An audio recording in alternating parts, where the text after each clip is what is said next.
Bismillahirrahmanirrahim. Assalamualaikum warahmatullahi wabarakatuh. Alhamdulillahi rabbil alamin. Hamdan mu'tarifin bisidqil yaqin. Asyhadu an la ilaha illallah al-malikul haqqul mubin wa asyhadu anna sayyidina Muhammadan abduhu wa rasuluhu nabiyil awwalin wal akhirin. Allahumma salli wa sallim wa barik ala sayyidina Muhammadin wa ala alihi wa ashabihi ajmain, amma ba'du. Sahabat Asy Ngaji, semoga semuanya ada dalam lindungan Allah Subhanahu wa taala dan semoga semuanya selalu diberikan kesehatan oleh Allah Subhanahu wa taala. Limpahan rahmat, maghfirah dan ridha Allah semoga senantiasa menaungi kita semuanya. Amin ya Allah ya rabbal alamin. Alhamdulillah, pada kesempatan kali ini kita bisa berjumpa kembali di channel kesayangan kita, di channel yang insya Allah terus-menerus menyuarakan kebenaran Islam dan melawan segala fitnah dan tuduhan yang dilakukan oleh oknum-oknum yang tidak bertanggung jawab kepada Islam. Pada kesempatan ini saya akan menampilkan sebuah video yang mana video ini datang dari seorang murtadin yang dulunya katanya dia mengaku sebagai muslim yang taat, yang rajin ibadah, disiplin dalam Islam. Bahkan dia mengatakan bahwa dirinya sebagai juara MTQ, sebagai penceramah, kakeknya pun juga sama, bahwa kakeknya sebagai penceramah. Namun apa yang terjadi setelah melihat videonya, sahabat? Dan saya tidak akan banyak mereaksi karena kita juga bisa menilai bagaimana keilmuan dia tatkala dia di muslim. Untuk itu kita akan saksikan videonya seperti apa. Silakan sahabat.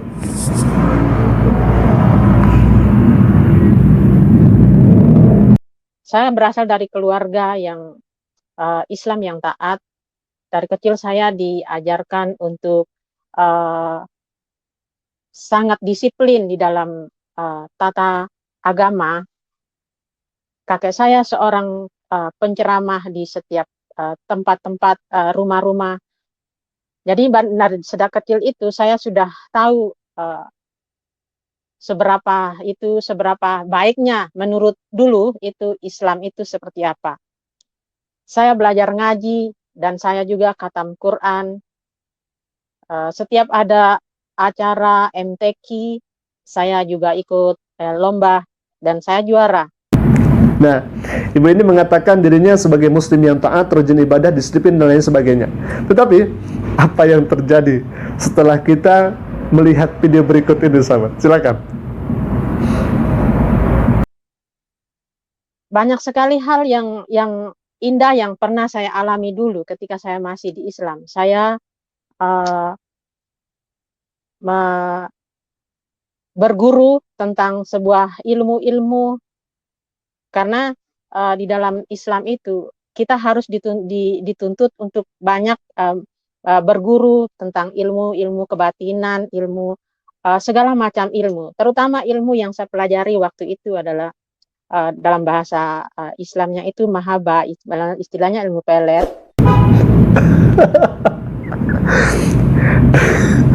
Dalam Islam dituntut katanya banyak mencari ilmu kekebalan. Yang si ibu ini cari adalah ilmu pelet atau ilmu mahaba. Ini ceritanya di mana? Islam tidak mengajarkan demikian. Islam tidak membolehkan, tidak membenarkan mempelajari hal yang demikian. Nah, si ibu ini malah mempelajari ilmu pelet, ilmu kebatinan dan lain sebagainya. Apakah Nabi sallallahu alaihi wasallam mengajarkan demikian? Tidak. Apakah Nabi sallallahu alaihi wasallam menganjurkan hal yang demikian? Tidak. Bahkan Nabi sallallahu alaihi wasallam tatkala dakwah ke Taif, Nabi dilempari oleh penduduk Taif, tidak menerima kedatangan Nabi sallallahu alaihi wasallam sampai bercucuran darahnya. Nabi sallallahu alaihi wasallam terluka. Apakah Nabi sallallahu alaihi wasallam menggunakan ilmu kekebalan? Tidak.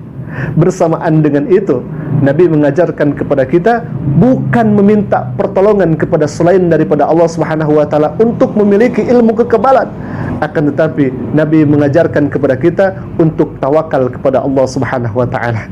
Si ibu ini sangat bertolak belakang sekali terhadap ajaran Islam, tapi ibu ini mengklaim dirinya sebagai muslim yang taat. Kita lanjutkan lagi videonya seperti apa, sahabat.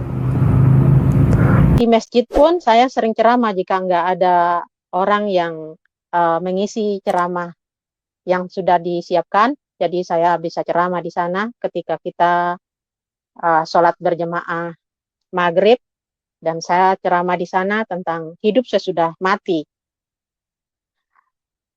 Kehidupan waktu itu sangat harmonis di dalam keluarga kami. karena mengingat apa yang ditanamkan oleh orang tua terhadap anak-anaknya itu adalah tanaman agama yang murni, bukan semata-mata asal-asalan. Apakah ini sahabat yang disebut dengan Islam yang taat, Islam yang rajin, Islam yang disiplin? Di samping Islam melarang untuk mempelajari ilmu pelet, ilmu kebatinan, ibu ini justru malah mempelajari ilmu yang diharamkan oleh Allah Subhanahu wa taala. Maka pantas, jangankan dirinya keluar dari Islam, dalam waktu di Islam pun dia sudah tersesat jauh dari Allah Subhanahu wa taala. Nah, sahabat, kita akan lanjutkan lagi videonya berikut ini. Ketika kita memiliki ilmu, kita merasa bahwa kita punya sesuatu, gitu. Jadi saya datang berguru pada seorang tua. Saya diajarkan tentang ilmu tembus pandang, terus ilmu pelet, bahkan ketika misalnya ada kita menyukai seseorang, asal bertemu mata dengan kita, dia bisa suka sama kita, tergila-gila. Saya pernah datang ke suatu tempat berguru juga di Bandung. Di sana saya datang ke tempat orang tua,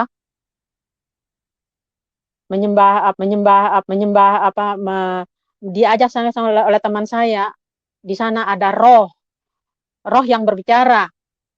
Dipanggil orang tua-tua yang datang itu, ada suara-suara di situ, sehingga pada malamnya suara-suara itu, penampakan itu datang mengunjungi saya saat saya di PT. Fix orang ini berhubungan dengan jin, minta tolong sama jin, minta tolong sama dukun. Tadi dikatakan bahwa dia pergi kepada orang tua. Sebetulnya orang tua di sana adalah dukun, yang mana untuk memintakan pertolongan bahwa dia ingin belajar ilmu kebatinan pelet dan lain sebagainya. Artinya sebetulnya jangankan keluar dari Islam, adalah di waktu Islam pun dia sudah keluar dari Islam. Na'udzubillah min dzalik. Karena apa? Karena dia sebetulnya sudah menyembah, tadi dikatakan demikian. Bahkan dia sudah belajar ilmu-ilmu yang seharusnya tidak dipelajari oleh orang Islam, karena itu menyalahi aturan Islam, menyalahi aturan Nabi Muhammad SAW. Nah, sahabat, kita akan lanjut lagi videonya seperti apa. Silakan. Ketika saya masih di Islam, saya punya kepahitan lebih dari pahit sepahit-pahitnya, kemarahan lebih dari kemarahan-marahannya. Saya marah kepada orang-orang yang mencelakakan hidup saya, orang-orang yang membohongin saya. Saya marah. Saya gampang sekali menyimpan dendam di dalam hati saya. Bahkan ketika saya di Islam pun, saya mau melakukan kejahatan. Contohnya, jika ada orang yang mau menikah, ada orang yang tidak setuju dengan pernikahan dia, saya bisa membuat pernikahannya itu gagal. Itu adalah kejahatan yang saya lakukan di saat di Islam. Besoknya orang mau menikah, malam ini saya taruh itu mantra di bawah di tempat rumahnya. Besok pagi tidak ada pernikahan, langsung pisah. Itulah kejahatan-kejahatan yang sangat dibenci Tuhan seketika di Kristen. Tapi di Islam, saya melakukan itu. Dia melakukan kezaliman atas nama Islam. Dia melakukan kejahatan membawa-bawa Islam. Padahal kalau misalkan kita melihat kelakuan si ibu ini jauh bertentangan sekali dengan Islam. Tadi ibu ini hasud, padahal hasud dilarang dalam Islam. Marah semarah-marahnya, padahal marah itu dilarang oleh Nabi SAW. La taghdab, la taghdab, la taghdab. Janganlah engkau marah, janganlah engkau marah, maka bagimu akan mendapatkan surga. Bahkan si ibu ini mencelakakan orang yang akan menikah, orang yang akan melakukan sunnah Nabi SAW. Dia larang. dengan mantra-mantra dan lain sebagainya. Nauzubillahi min dzalik. Sebetulnya orang ini tidak menandakan sedikit pun keislamannya. Bahkan kalau misalkan kita melihat kesaksiannya itu, yang dia bicarakan itu bukan ilmu-ilmunya Allah Subhanahu wa taala seperti Al-Qur'an dan hadis Nabi sallallahu alaihi wasallam, tetapi yang ia hanya bicarakan itu adalah ilmu kebatinan, ilmu pelet, ilmu santet, ilmu supaya pernikahan bisa gagal dan lain sebagainya. Nah, ini kan merupakan sebuah dosa yang sangat luar biasa, yang jauh sekali dari ajaran Islam. Sahabat, seringkali orang-orang yang murtad itu, orang-orang yang keluar dari Islam itu bisa dilihat backgroundnya seperti apa. Seringkali mereka itu, nauzubillahi min dzalik, adalah seorang dukun, adalah seseorang yang dulunya berhubungan dengan jin, makhluk halus dan lain sebagainya. Maka dari itu tidak aneh bagi kaum muslimin mereka murtad. Karena apa? Karena sudah menyalahi aturan dari Allah Subhanahu wa taala. Jangan sampai kita meminta pertolongan kepada selain daripada Allah Subhanahu wa taala. Kan seringkali kita dibaca dalam salat, iyyaka na'budu wa iyyaka nasta'in. Ini malah pergi ke dukun, ini malah menyembah ke jin dan lain sebagainya. Auto murtad, ya, auto keluar dari Islam. Maka dari itu pantas sekali dia keluar dari Islam, murtad dari Islam. Nah, sahabat, jaga akidah kita, jaga tauhid kita kepada Allah Subhanahu wa taala supaya kita selamat di dunia dan selamat di akhiratnya Allah Subhanahu wa taala. Sahabat, mungkin itu dulu yang bisa kami sampaikan. Semoga bermanfaat dan semoga bisa membentengi kaum muslimin dari pemurtadan penipuan yang ada.